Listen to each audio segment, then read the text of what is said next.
નમસ્કાર મિત્રો, સ્વાગત છે અમારી યુટ્યુબ ચેનલ ઓલ ઇઝ હેપીમાં. મિત્રો, આજે આપણે 51 નંબરના ક્વેશ્ચનથી શરૂઆત કરીશું. Police constable test paper number 30. શરૂઆત કરીએ.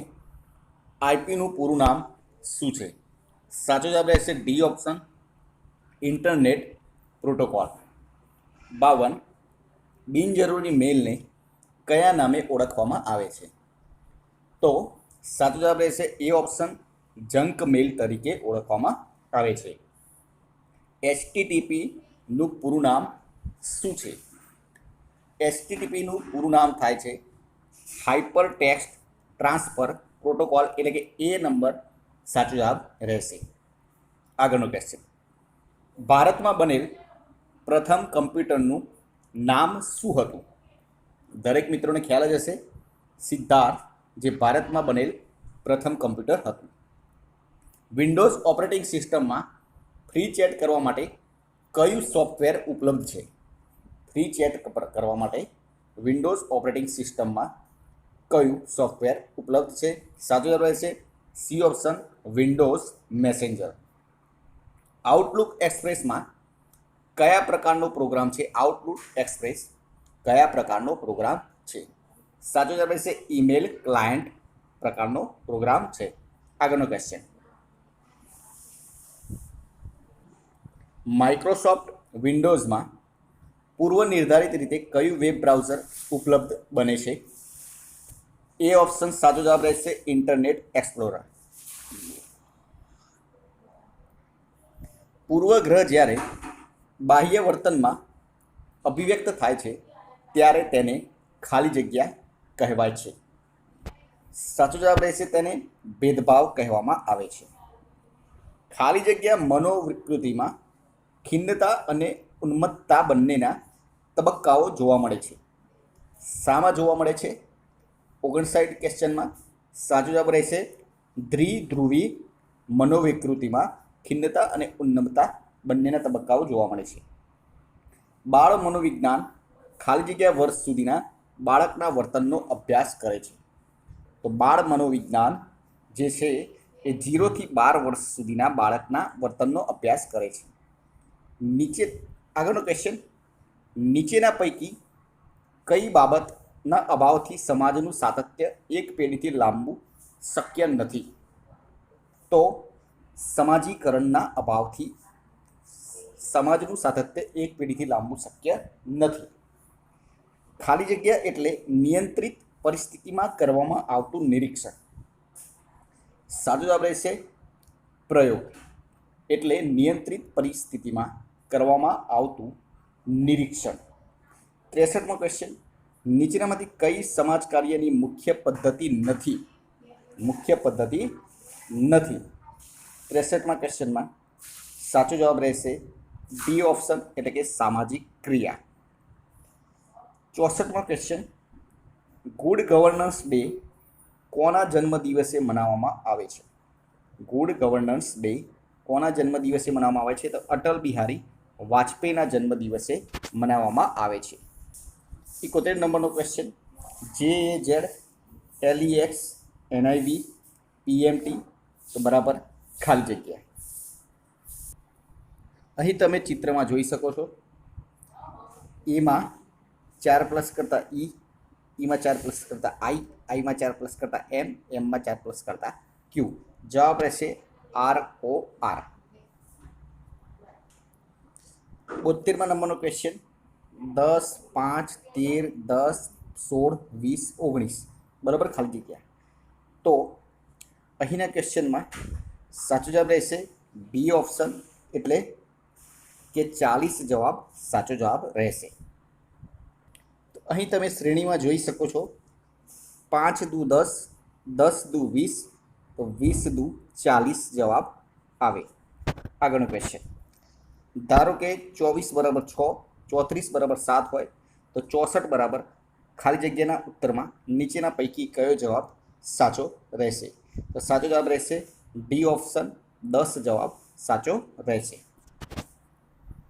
તો અહીં તમે જોઈ શકો છો, 24 એ 6, 24માં 10 ઉમેર્યા તો 34 એ 7, 34માં 10 ઉમેરો 44 એ 8 થાય.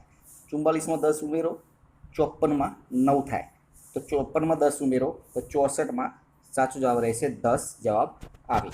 આગળનો ક્વેશ્ચન 74 નંબરનો ક્વેશ્ચન, જો તારીખ 20 ફેબ્રુઆરી 2016ના રોજ શનિવાર હોય તો તારીખ 23 માર્ચ 2016ના રોજ કયો વાર હશે?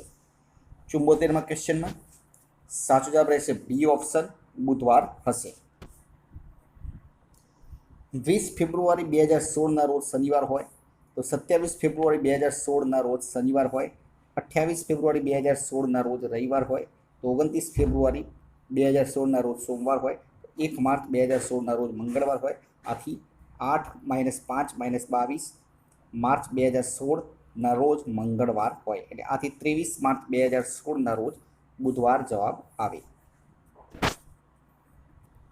75 નંબરનો ક્વેશ્ચન, જો GLARE ક્લેર શબ્દને 67 810 કોડ નંબર દ્વારા દર્શાવવામાં આવે અને મોન્સૂન શબ્દને 23 95 339 કોડ દ્વારા દર્શાવવામાં આવે તો રેન્સોમ શબ્દને કયા કોડ દ્વારા દર્શાવી શકાય? 75મો ક્વેશ્ચન, સાચો જવાબ રહેશે સી ઓપ્શન, 18 95 32 32 વડે દર્શાવી શકાય. તો તમે આ રીતે કોડિંગ આપી શકો છો. GLAREMનું કોડિંગ આપેલું છે, પછી મોન્સૂનનું કોડિંગ આપેલું છે, તો તમે એ રીતે રેન્સોમનું કોડિંગ જાતે નક્કી કરી શકો છો. એટલે કે જવાબ રહેશે 18 95 32. 76મા નંબરનો ક્વેશ્ચન, પીધેલી વ્યક્તિનું જાહેરમાં વર્તન IPCની કઈ કલમ હેઠળ શિક્ષાપાત્ર છે? તો કલમ 510 અંતર્ગત. સામાન્ય ઈજા માટે IPCની કઈ કલમ હેઠળ ગુનો નોંધાય? 77મા ક્વેશ્ચનમાં સાચો જવાબ રહેશે એ ઓપ્શન, કલમ 323 અંતર્ગત. જન્મ ટીપ અથવા બીજી કેદની શિક્ષાને પાત્ર ગુના કરવાની કોશિશ કરવા માટેની શિક્ષા IPCની કઈ કલમ હેઠળ થાય છે?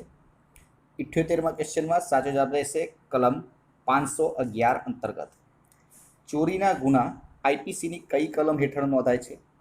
તો ચોરીના ગુના કલમ 379 અંતર્ગત નોંધવામાં આવે છે. 80 નંબરનો ક્વેશ્ચન, દહેજ મૃત્યુના ગુનાનો IPCની કઈ કલમ હેઠળ ઉલ્લેખ છે? 80મા નંબરના ક્વેશ્ચનમાં સાચો જવાબ રહેશે બી ઓપ્શન, કલમ 304 ખ અંતર્ગત. IPCની નિમ્નલિખિત કઈ કલમમાં રાજ્ય સેવકને ફરજ બજાવતા રોકવા બાબતમાં ઉલ્લેખ કરેલ નથી? તો ડી ઓપ્શનમાં ઉલ્લેખ કરેલ નથી, કલમ 326 અંતર્ગત. બળાત્કારના ગુના IPCની કઈ કલમ હેઠળ નોંધાય છે? તો બળાત્કારના ગુના કલમ 376 અંતર્ગત નોંધાય છે. 83 નંબરનો ક્વેશ્ચન, નીચેનામાંથી શું શું સત્ય હકીકત છે? ચારમાંથી, આ 4 ઓપ્શનમાંથી શું શું સત્ય હકીકત છે? સાચો જવાબ રહેશે ડી ઓપ્શન, એટલે કે અદાલતના નિરીક્ષણ માટે રજૂ કરાતા દસ્તાવેજી પુરાવા છે, આ એક સત્ય હકીકત છે. સાક્ષીઓનું નિવેદન મૌખિક પુરાવો છે, આ પણ એક સત્ય હકીકત છે. અને દસ્તાવેજી પુરાવો મૌખિક પુરાવા કરતાં વધારે સારો છે, આ પણ એક સત્ય હકીકત છે. ફક્ત 3જા નંબરનું ઓપ્શન જે સત્ય હકીકત નથી, એટલે કે દસ્તાવેજી પુરાવા સાંયોગિક પુરાવા છે, એ સત્ય હકીકત નથી. આગળનો ક્વેશ્ચન, નીચેનામાંથી શું શું ગૌણ પુરાવો છે? 4 ઓપ્શન આપેલા છે, આમાંથી શું શું ગૌણ પુરાવો છે? 84 ક્વેશ્ચનમાં સાચો જવાબ રહેશે ડી ઓપ્શન, એટલે કે ઉપરોક્ત તમામ. એટલે આ 4 ગૌણ પુરાવો છે. પ્રામાણિક નકલો, મૂળ નકલમાંથી બનાવેલ નકલો, યાંત્રિક પ્રક્રિયાથી મૂળ નકલમાંથી બનાવેલ નકલ અને મૂળ નકલ સાથે સરખાવેલ નકલ. 85 નંબરનો ક્વેશ્ચન, નીચેના પ્રશ્નમાં પુરાવાના કાયદા મુજબ કયું વિધાન સાચું છે? તો સાચો જવાબ રહેશે સી ઓપ્શન, કેસમાં અસલ દસ્તાવેજ રજૂ કરી શકાય તેમ ન હોય તો ગૌણ પુરાવો રજૂ કરી શકાય છે. 86 નંબરનો ક્વેશ્ચન, નીચેનામાંથી કયા પ્રસંગોમાં ગૌણ પુરાવો રજૂ કરી શકાય? કયા પ્રસંગમાં ગૌણ પુરાવો રજૂ કરી શકાય? બી ઓપ્શનમાં, એટલે કે 1 નંબર, 2 નંબર અને 4 નંબર, આમાં ગૌણ પુરાવો રજૂ કરી શકે. એટલે કે જ્યારે મૂળ દસ્તાવેજ એવી વ્યક્તિના કબજામાં હોય કે જેની સામે દસ્તાવેજ પુરવાર કરવાનું હોય, જ્યારે મૂળ દસ્તાવેજ જાહેર દસ્તાવેજ હોય અને જ્યારે મૂળ દસ્તાવેજ ખોવાઈ ગયેલ હોય ત્યારે. 87 નંબરનો ક્વેશ્ચન, એવિડન્સ એક્ટ પ્રમાણે હસ્તાક્ષર પુરવાર કરવાની નીચેનામાંથી કઈ કઈ રીત છે? તો 87 ક્વેશ્ચનમાં સાચો જવાબ રહેશે ડી ઓપ્શન, એટલે કે ઉપરોક્ત તમામ, એટલે કે હસ્તાક્ષરથી પરિચિત વ્યક્તિના પુરાવાથી, નિષ્ણાતના પુરાવાથી, જે તે વ્યક્તિને દસ્તાવેજ લખતા કે સહી કરતા જોયેલ હોય તેના પુરાવાથી, કે લખાણ કે સહી કરનાર વ્યક્તિની સ્વીકૃતિથી. સીઆરપીસીની કલમ 125 હેઠળ ભરણ પોષણ માટેનો હુકમ સાચો જવાબ છે ડી ઓપ્શન, તમામ માટે થઈ શકે, એટલે કે પત્ની માટે થઈ શકે, માતા પિતા માટે થઈ શકે, સંતાનો માટે પણ થઈ શકે છે.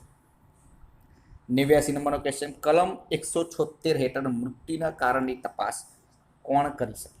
મૃત્યુના કારણની તપાસ મેજિસ્ટ્રેટ કરી શકે છે. મેજિસ્ટ્રેટના ગુના અંગે કાર્યવાહી ક્યારે શરૂ કરી શકે? મેજિસ્ટ્રેટ ગુના અંગે કાર્યવાહી ક્યારે શરૂ કરી શકે? તો એવો કોઈ ગુનો થયો છે એવી પોલીસ અધિકારી સિવાયની કોઈ વ્યક્તિ પાસેથી મળેલ માહિતી ઉપરથી અથવા પોતાની જાણકારી ઉપરથી થઈ શકે છે. ઓળખ પરેડ કયા કાયદા હેઠળ થાય છે? 91 ક્વેશ્ચનમાં ઓળખ પરેડ કયા કાયદા હેઠળ થાય છે? તો સાચો જવાબ રહેશે D option, Bombay police act હેઠળ થાય છે. 92 નંબરનો ક્વેશ્ચન, પુરાવો અપૂરતો હોય ત્યારે આરોપીને સીઆરપીસીની કઈ કલમ હેઠળ છોડી શકાય? તો સાચો જવાબ રહેશે સી ઓપ્શન, 169 કલમ હેઠળ છોડી શકાય છે. તો મિત્રો, આ હતા આપણા આજના ક્વેશ્ચન. કાલે ફરીથી નવા વિડીયો સાથે મળીશું. જય હિન્દ, જય ભારત.